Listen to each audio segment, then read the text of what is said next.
তুমি কোন আব্বাস? তুমি আসছো এখানে মামলা করতে? গুনার টাইম নাই। আপনার পুরা সম্মানের চাদর খুলে বুড়িগঙ্গায় নিক্ষেপ করবে। এই যে আমার নামে আজকে একটা মামলা হলো, মানহানির মামলা। ওই ব্যক্তি চাঁদাবাজি করে, সন্ত্রাসী করে।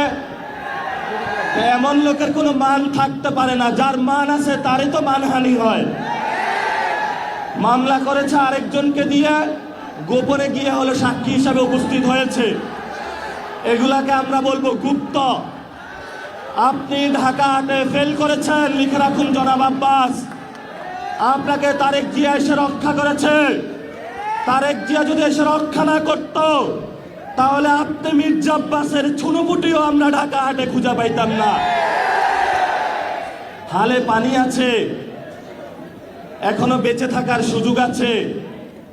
ভদ্র হন, ভদ্র হতে শিখুন। আমরা সভ্য সমাজে বসবাস করি। অসভ্য আচরণ করবেন না। অসভ্য আচরণ যদি করেন, কিভাবে আপনাকে সভ্য করতে হয়, আপনাদেরকে সভ্য করতে হয়, এটা আমাদের ভালো করে জানা আছে।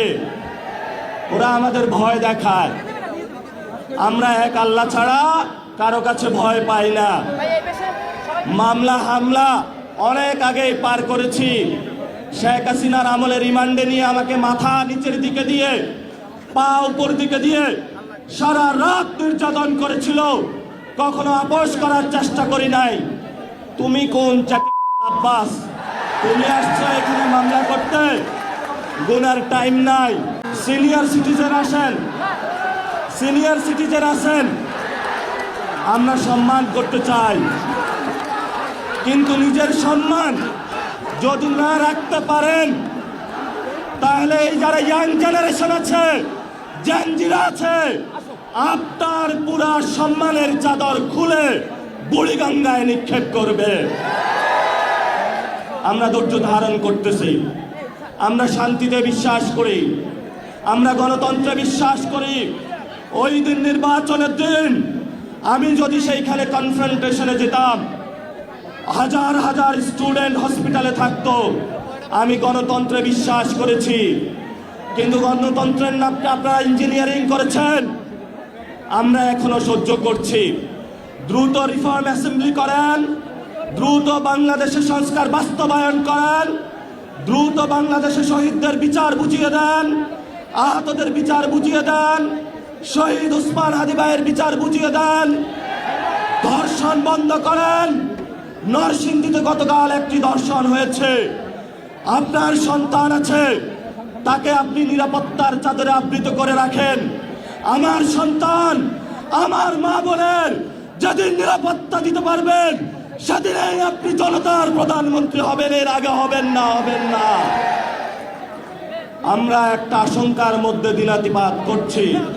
আইন শৃঙ্খলার অবনতি হয়েছে। এই বরিশালবাসী আওয়ামী লীগের অনেক নির্যাতন সহ্য করেছে। শেখ হাসিনার আত্মীয় স্বজনকে তারা বসিয়েছিল এখানে, কিন্তু বরিশালবাসী অগ্নিজরা বক্তব্য, রাজপথে লড়াই করে এইখানে যারা আব্দুল্লাহ গং ছিল সকলকে ইন্ডিয়াতে বিতরণ করেছিল। বরিশালবাসীর সাথে কেউ পাঙ্গা নিতে আসবেন না। বরিশালবাসী পানিতে সাঁতার কাটে, সংগ্রামী জীবন। তারা জীবন যুদ্ধে অলরেডি জয়ী হতে আছে। তাদেরকে নতুন যুদ্ধ আপনারা শেখাতে আসবেন না। লড়াই চালাবেন, আপোষ করবেন না। মাছে ভাতে বাঙালি, জমিতে যায় আমরা ধান চাষ করব, পুকুর থেকে মাছ উঠাবো। আমাদের ইন্ডিয়ান কোনো কিছু প্রয়োজন নাই। বাংলাদেশে পর্যাপ্ত জিনিস আছে। মান মর্যাদা নিয়ে বাঁচবো। স্বাধীনতার প্রশ্নে কারো সাথে আপোষ করব না।